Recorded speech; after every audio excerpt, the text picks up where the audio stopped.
Telkomsel merupakan operator telekomunikasi terbaik di Indonesia. 55% masyarakat di Indonesia adalah pelanggan Telkomsel.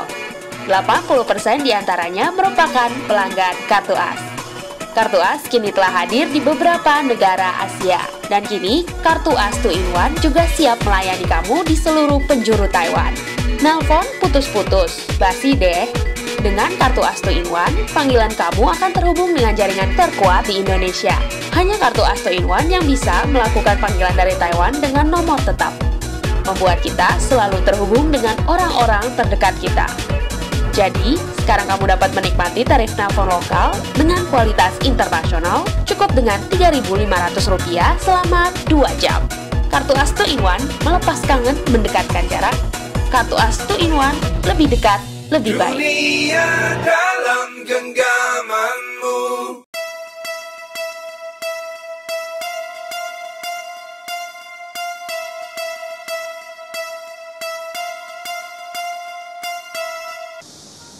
Assalamualaikum warahmatullahi wabarakatuh. Kembali lagi bersama saya Dina Yeni Martia di acara Buka Puasa bersama Kartu As 2-in-1. Pada kesempatan kali ini, Intai kembali menghadirkan Bapak Ustadz Wilson Gustiawan. Beliau merupakan salah satu mahasiswa doktoral di National Yunlin University of Science and Technology Taiwan. Selain itu, beliau juga menjadi dosen di Politeknik Negeri Padang. Assalamualaikum Bapak Ustadz Wilson, bagaimana kabarnya hari ini Bapak? Waalaikumsalam warahmatullahi wabarakatuh. Alhamdulillah kabarnya baik. Pak, kira-kira pada kesempatan kali ini topik apa nih Pak yang akan disampaikan untuk teman-teman Intai semua? Baik. Bismillahirrahmanirrahim. Alhamdulillahirabbil alamin. Wassalatu wassalamu ala asrafil anbiya'i wal mursalin wa ala alihi wa ashabihi ajma'in. Asyhadu an la ilaha illallah wahdahu la syarikalah wa asyhadu anna Muhammadan abduhu wa rasuluh la nabiyya ba'da. Qala Allah ta'ala fil Qur'anil Karim, a'udzu billahi minasy syaithanir rajim. Ya ayyuhalladzina amanu qulu qawlan sadida yuslih lakum a'malakum wa yaghfir lakum dzunubakum wa may yuti'illah wa rasulahu faqad faza fawzan 'azima. Shadaqallahul 'azim. Adina, hari ini kita akan membahas mengenai filsafat puasa. Tapi jangan khawatir dulu karena judulnya memang berat, tapi isinya nanti tidak seberat judulnya. Oh, baik. Kalau begitu, dari mana nih Pak kita mulai pembicaraan topik kali ini Pak? Kita mulai dengan membacakan surat Al-Baqarah yang menyangkut puasa, ya.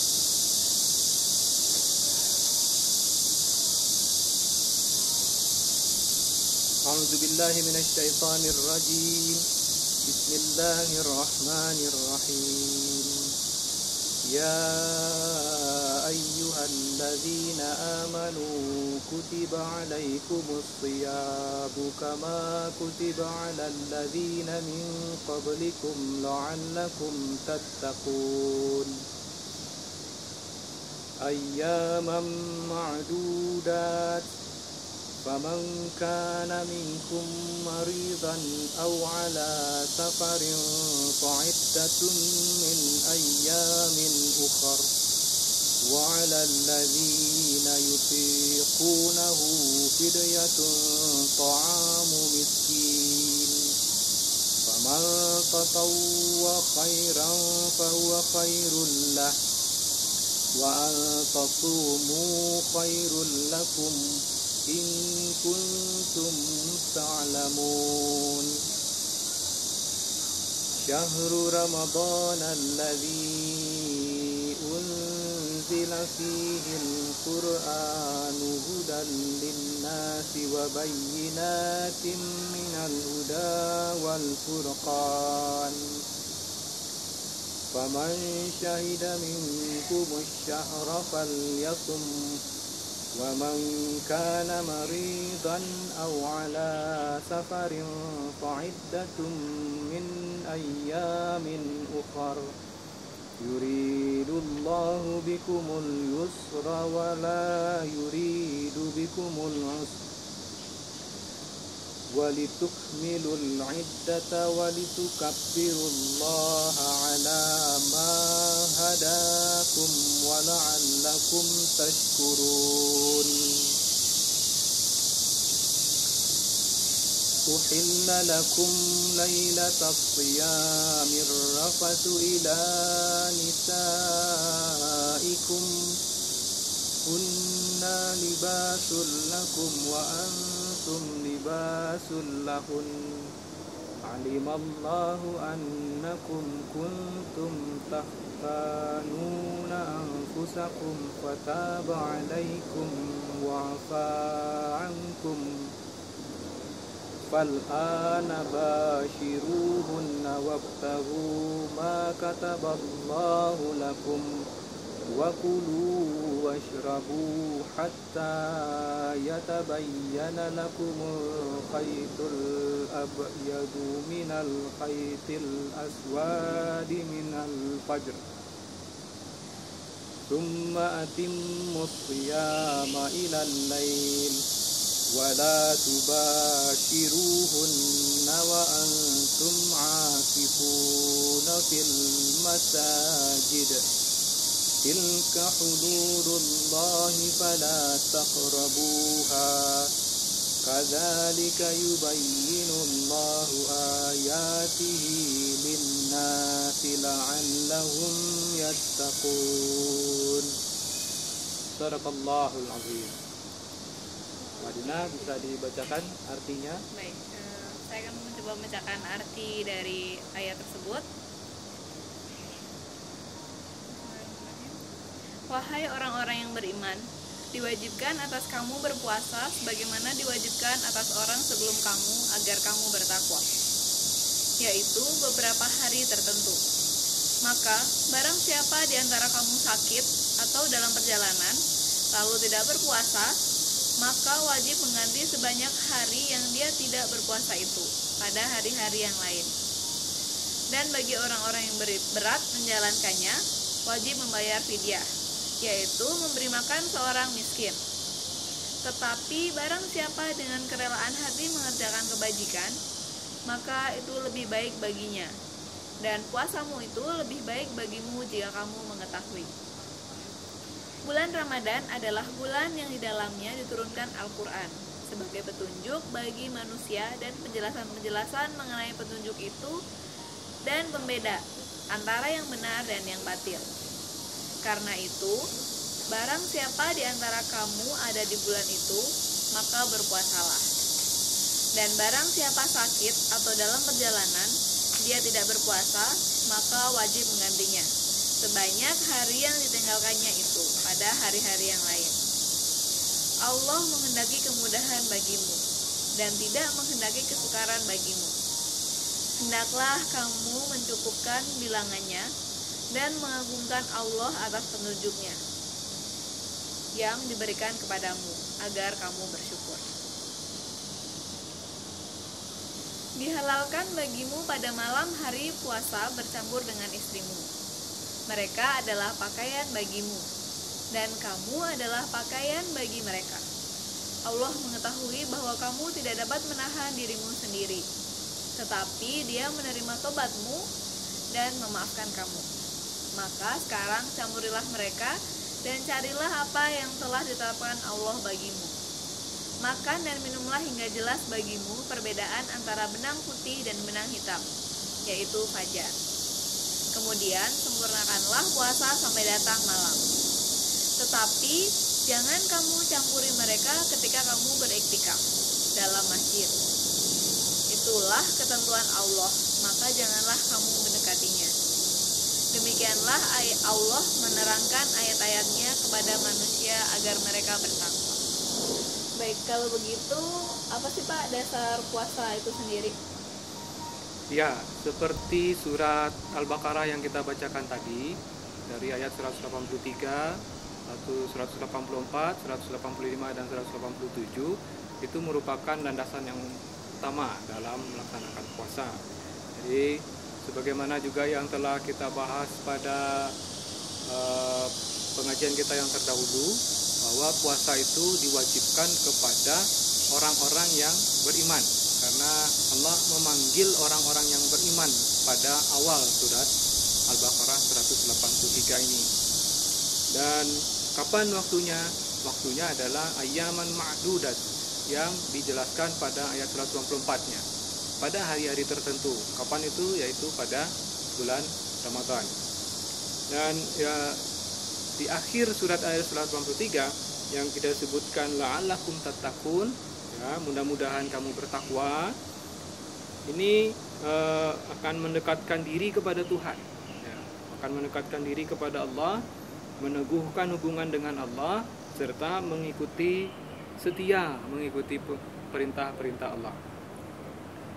Hal ini akan mempertinggi derajat manusia sendiri, ya, di hadapan Allah dan di hadapan manusia, dan memberikan getaran ke dalam jiwa kita.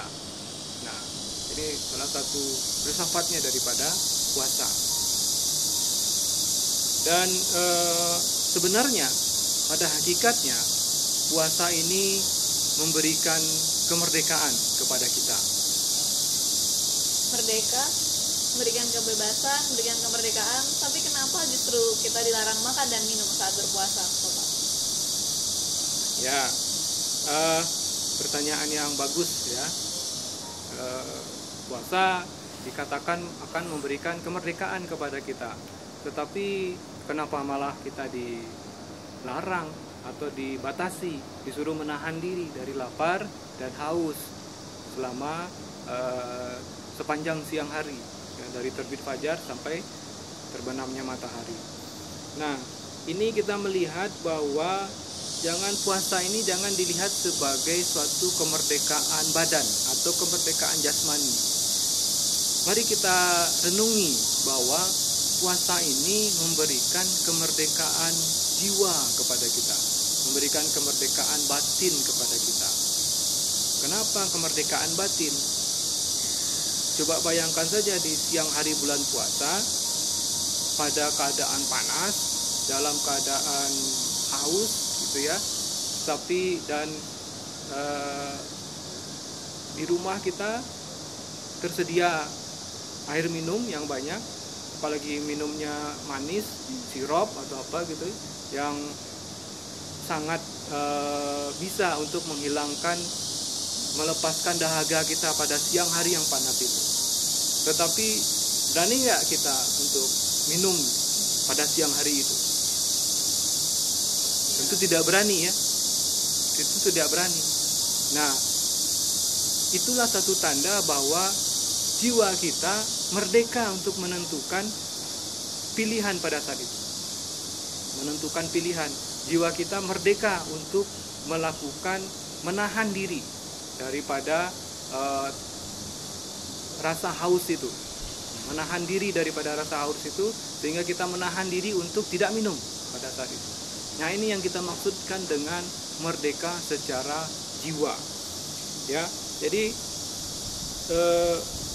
bisa menahan diri, dan itu merupakan hikmah yang luar biasa daripada puasa ini. Nah, di luar bulan puasa mungkin kita tidak sanggup gitu ya, menahan diri seperti itu. Kalau di siang hari, apalagi musim panas seperti ini, begitu kita haus, itu ada air sirup saja setengah gelas, apalagi kalau dia ada dingin gitu ya, itu setengah gelas habis pasti dalam luar bulan puasa, ya.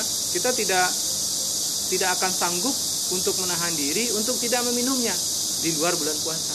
Tetapi di dalam bulan puasa itu entah kekuatan dari mana, ya, entah kekuatan batin dari mana, sanggup kita melaksanakan itu, ya. Bayangkan itu betapa kita kemerdekaan untuk dapat menahan diri itu yang kita maksudkan dengan kemerdekaan jiwa. Nah, secara jiwa kita merdeka untuk menahan diri dan menaati perintah-perintah dari Allah dalam melaksanakan puasa. Nah, puasa memang kita tidak bisa makan, minum di siang hari, tidak bisa kita mengisi perut kita tidak dengan makanan, tidak bisa kita mengisi perut kita ini dengan minuman, ya, karena memang kita dilarang untuk itu. tetapi kita bebas mengisi jiwa kita, ya. Dengan begitu kita menjaga kebersihan jiwa kita bisa memelihara jiwa kita, dan itulah sebenarnya sikap hidup atau falsafat hidup yang paling sejati. Ya, membersihkan jiwa adalah falsafat hidup yang sangat penting bagi kita. Dan puasa, ya, puasa ini seperti dalam hadis disebutkan bahwa man shoma ramadana imanan wa ihtisaban ghufira lahu ma taqaddama min dzambi wa ta'akhir. Artinya, siapa yang berpuasa Ramadan, yang mempuasakan bulan Ramadan ini dengan penuh keimanan dan sungguh-sungguh, ya, imanan wa ihtisaban, maka dosa-dosanya yang telah lalu maupun yang akan datang itu akan diampuni oleh Allah. Jadi luar biasa. Hanya dengan puasa di bulan Ramadan, dengan sungguh-sungguh kita melaksanakan, maka dosa kita setahun yang lalu dari Ramadan ke Ramadan itu diampuni. Dan juga puasa tahun yang akan datang, yang belum tentu kita bikin, ya, puasa yang tahun yang akan datang dari Ramadan ini ke Ramadan tahun depan itu akan diampuni oleh Allah.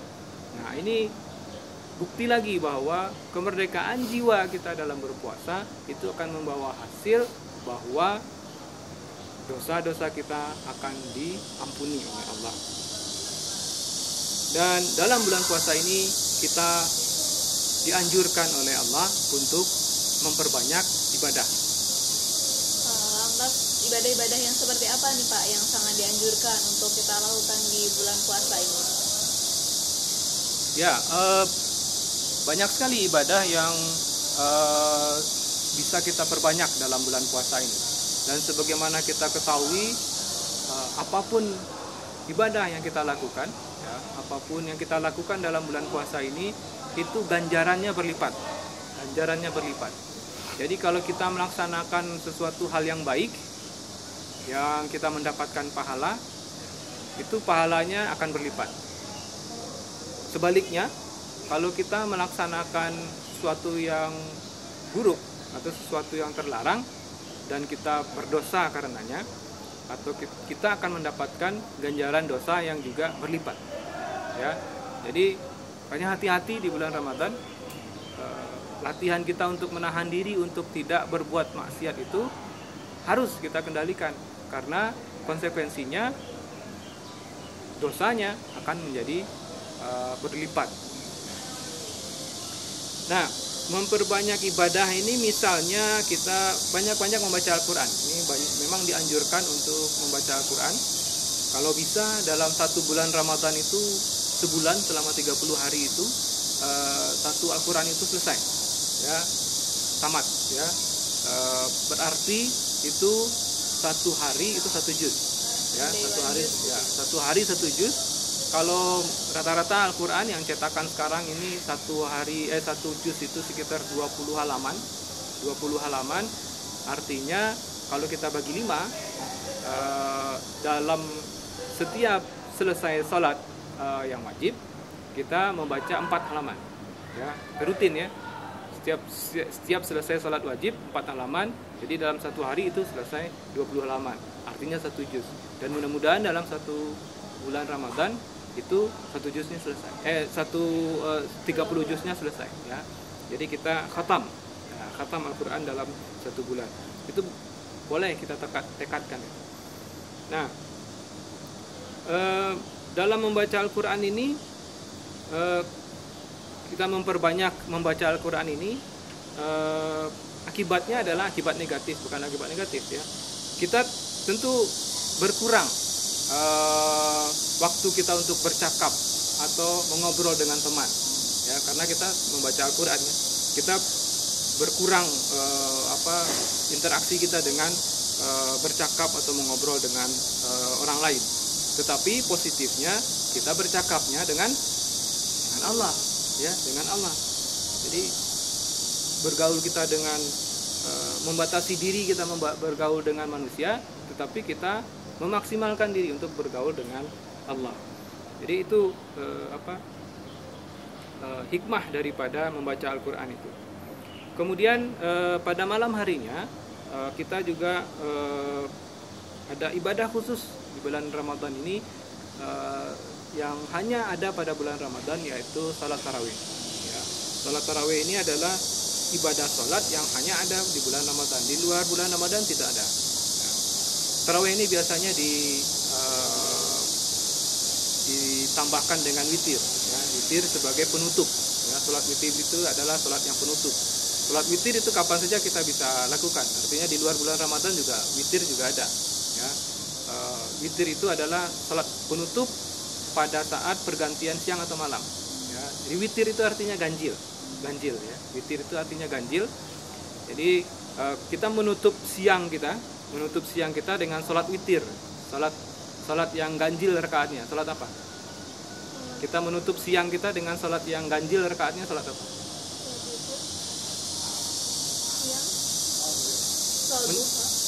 Bukan.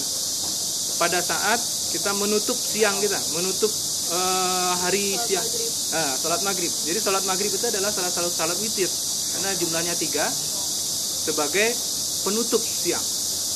Ya, sementara penutup malam, ya, menjelang subuh, ya, kita menutup malam kita itu dengan salat witir juga. Ya, jadi syariatnya salat witir itu tidak dilakukan setelah selesai salat maghrib terus kemudian kita tidur. Ya, salat witir yang paling baik itu adalah dilakukan setelah kita sahur, menunggu fajar. Ya, karena itu kita menutup malam kita itu dengan salat witir. Nah, salat tarawih sendiri itu dilakukan dianjurkan dilakukannya di masjid, ya, dengan berjamaah. Nah, dengan demikian siang kita dapat ada kegiatan, mungkin aktivitas mahasiswa kuliah yang bekerja di pabrik, bekerja gitu ya, yang ke pasar, yang jualan ke pasar, jualan di toko, segala macam, banyak aktivitas. Tetapi malam harinya kita berkumpul di masjid, ya, barangkali dengan tetangga-tetangga kita atau dengan rekan-rekan yang lain kita jarang bertemu di siang harinya. Ya, pada malam hari itu kita diberi kesempatan bertemu di masjid, ya, untuk sama-sama melakukan salat tarawih bersama-sama. Dan ini merupakan salah satu filsafat juga, hikmah daripada puasa ini, bahwa ada kesempatan kita untuk berinteraksi dengan orang-orang yang ada di sekeliling kita lebih banyak. Dan yang terakhir adalah zakat fitrah. Ya, zakat fitrah ini adalah zakat diri yang nanti akan kita bayarkan menjelang Lebaran, menjelang Hari Raya Idul Fitri, yang besarnya sekitar 2,5 kilogram beras atau 3,5 liter beras, atau yang seharga dengan itu, ya, atau seharga dengan itu. Zakat fitrah ini adalah merupakan ujian iman bagi kita, apakah kita benar-benar kita mencintai saudara kita atau tidak, ya. Seperti kata hadis yang menyatakan bahwa la yu'minu ahadukum hatta yuhibbu li akhihi ma yuhibbu li anfusihi. Jadi tidaklah beriman salah seorang di antara kalian sampai dia mencintai saudaranya seperti ia mencintai dirinya sendiri. Dari hadis ini adalah sahih dari Bukhari. Ya. Bapak, ibadah puasa ini kan merupakan salah satu ibadah yang cukup berat nih Pak. Kita harus menahan lapar dan dahaga dari fajar hingga terbenamnya matahari. Apalagi di Taiwan lagi musim panas nih ya Pak. Teman-teman BMI harus tetap bekerja, kemudian dari teman-teman mahasiswa juga harus tetap kuliah, menyelesaikan tugasnya. Ada keringanan nggak sih Pak buat kita untuk berpuasa di bulan Ramadan ini Pak? Ya, sebagaimana yang ayat 183 yang kita bacakan tadi, 184 menyebutkan faman kana minkum maridan aw ala safarin. Ya. Jadi ini adalah satu pengecualian untuk puasa, ya. Tapi kewajiban puasanya nggak gugur, ya. Kewajiban puasanya tidak gugur. Jadi dia mutlak ya. Puasa itu mutlak, wajibnya itu mutlak. Ada rukun yang mutlaknya. Tetapi di samping itu ada batasan atau ada keringanan ya dalam hal puasa atau pengecualian ya dalam puasa. Yang pertama seperti yang dalam surat 183 ini, yang pertama adalah sakit ya, marid itu keadaan sakit. Jadi kalau kita sakit tidak bisa melaksanakan puasa, itu kita boleh mengganti ya. Jadi kalau sakit itu tidak bisa puasa di bulan Ramadannya, kita namanya mengganti atau diqadha di hari yang lain, diganti di hari yang lain. Yang kedua adalah orang yang dalam perjalanan atau safarin, orang yang sedang melakukan safar atau kita istilahkan dengan musafir. Musafir itu juga diberi keringanan untuk tidak melaksanakan puasa pada hari itu, walaupun itu di bulan Ramadan ya. Jadi orang yang melakukan perjalanan itu boleh tidak melakukan puasa. Sekarang timbul pertanyaan, sampai sejauh mana perjalanannya ya, sampai sejauh mana perjalanannya.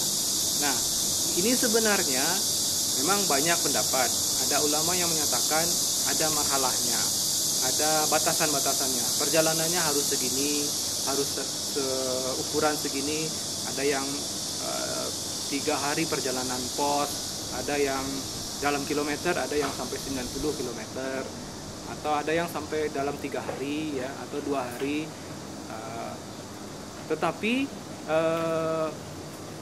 pada dasarnya perjalanan ini ya, itu sebenarnya tidak ada marhalahnya atau tidak ada hadnya, tidak ada batasannya. Apabila seseorang sudah merasa dia melakukan perjalanan ya, itu apalagi kalau dia sudah berniat ya untuk melakukan perjalanan, itu sudah sampai sebenarnya hadnya, sehingga dia sudah berhak untuk tidak melakukan puasa ya, tidak melakukan puasa. Dan ini suatu keringanan ya, suatu keringanan dari Allah yang kita sebut dengan rukhsah ya. Rukhsah itu adalah sedekah daripada Allah ya.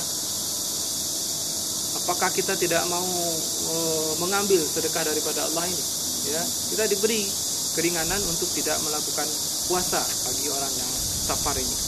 Nah, tetapi di mana sekarang letak marhalah atau hadnya itu ya, hadnya itu.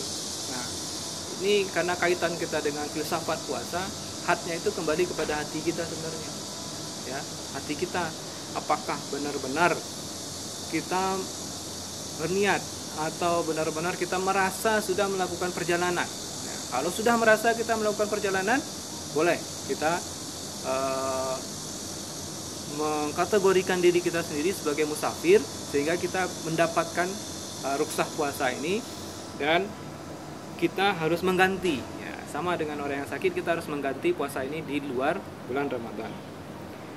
Keringanan yang ketiga bagi perempuan yang sedang hamil ya, perempuan hamil itu juga diberikan keringanan untuk tidak berpuasa. Penggantinya bisa diqadha dan atau difidyah ya, atau membayar fidyah. Kenapa saya katakan dan atau? Karena ada pendapat yang menyatakan bahwa selain mengqadha, mengganti di hari lain, membayar fidyah juga ya. Ada yang mengatakan cukup membayar fidyah saja. Ada yang mengatakan cukup mengganti saja atau mengqadha saja. Tapi ini nanti coba kita dirujuk kepada hadis-hadis yang mana di antara pendapat-pendapat itu yang paling sesuai dengan kita ya. Nah, yang berikutnya adalah orang yang sakit berkelanjutan ya, sakit berkelanjutan. Jadi sakit yang tidak mungkin sembuh ya, walaupun dia sakit dalam bulan Ramadan, toh kalau dia tidak puasa di luar bulan Ramadan, dia tidak akan sanggup untuk menggantinya ya, karena juga sakit ini berkelanjutan ya. Itu yang kita sebut dengan sakit yang berkelanjutan. Nah, orang yang seperti ini dia menggantinya dengan membayar fidyah ya, membayar fidyah. Yang berikutnya adalah orang tua ya, orang yang sudah sangat tua, yang kondisi fisiknya sudah tidak sanggup lagi untuk melaksanakan puasa, itu juga diberi keringanan untuk tidak melakukan puasa, boleh untuk meninggalkan puasa. Nah, orang tua yang begini yang keadaannya seperti ini itu digantinya dengan membayar fidyah. Ya, fidyah ini adalah memberi makan fakir miskin, ya, fuqara dan masakin, itu sekira-kira setara dengan makan kita sehari, ya, makan kita sehari. Jadi kalau kita biasa makan yang mewah, bermewah-mewahan, maka kita harus juga memberi makanan yang seperti itu kepada fakir miskinnya. Tapi kalau kita biasa makan yang sederhana saja, ya, yang biasa-biasa saja, ya, makanan yang seperti itu yang kita berikan. Ya, jadi setara dengan makanan kita, setara dengan makanan kita. Nah, berkaitan dengan orang tua yang tidak berpuasa ini, saya teringat kepada cerita Buya Hamka yang menceritakan ayahnya. Ya.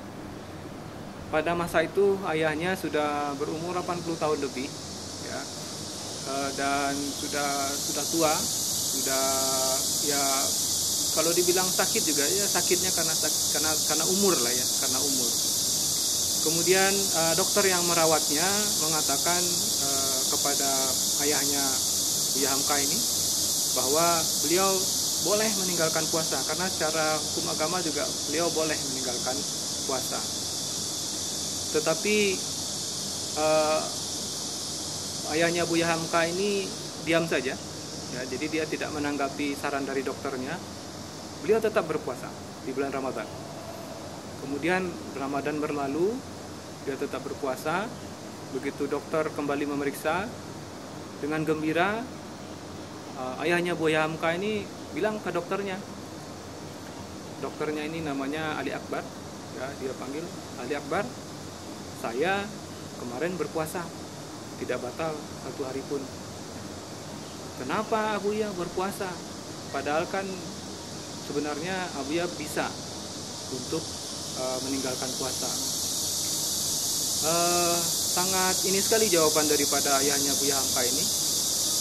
Ali Akbar, saya puasa-puasa yang sunat, ya, di luar bulan Ramadan itu saya tidak sanggup lagi untuk melaksanakannya karena karena memang sudah tua dan umurnya. Tetapi puasa Ramadan ini tidak sampai hati saya untuk meninggalkannya. Ya, coba bayangkan, ya, kita juga tahu bahwa ayahnya Buya Hamka ini juga ulama yang besar, ya. Jadi beliau ini berdua, Buya Hamka dan ayahnya ini adalah ulama-ulama yang besar di zamannya. Jadi dia menjawab tidak sampai hati dia sampai untuk meninggalkan puasa Ramadan. Ya, ini menunjukkan suatu kedalaman jiwa daripada ayahnya Buya Hamka ini yang telah mendapatkan filsafat daripada Ramadan ini, filsafat daripada puasa ini sampai ke dalam hatinya, sehingga dia walaupun umurnya sudah tua, sudah sakit-sakitan, tapi tidak mau tetap meninggalkan puasa, walaupun sebenarnya juga dokter juga sudah menyarankan. Jadi ini cerita ini juga sangat menyentuh perasaan kita, ya. Apalagi kita yang muda-muda ini dengan sangat gampang, ya sudahlah kita tidak puasa gitu, ya. Jadi tidak mungkin. Nah, keringanan-keringanan puasa ini menunjukkan kasih sayang Allah kepada kita. Allah itu bersifat, dalam Al-Quran juga disebutkan sifatnya azizun hakim. Allah itu perkasa, dia bisa menetapkan hukum, dia perkasa untuk menetapkan hukum, tapi dia juga hakim, dia bijaksana, ya, bijaksana. Selain hukumnya ditetapkan, tetapi ada keringanan-keringanannya. Nah, inilah hikmah terpenting daripada filsafat puasa yang perlu kita pahami. Subhanallah sekali, ya teman-teman. Ternyata hikmah dari puasa itu sendiri, kalau kita mempelajari dan mendalaminya, insya Allah semoga nanti kita dapat menjalankan ibadah puasa dengan maksimal. Kemudian dari cerita juga pengalaman dari bapak dari Abu Yahya sendiri, itu sungguh sangat menyentuh sekali, sangat menginspirasi bagi kita semua.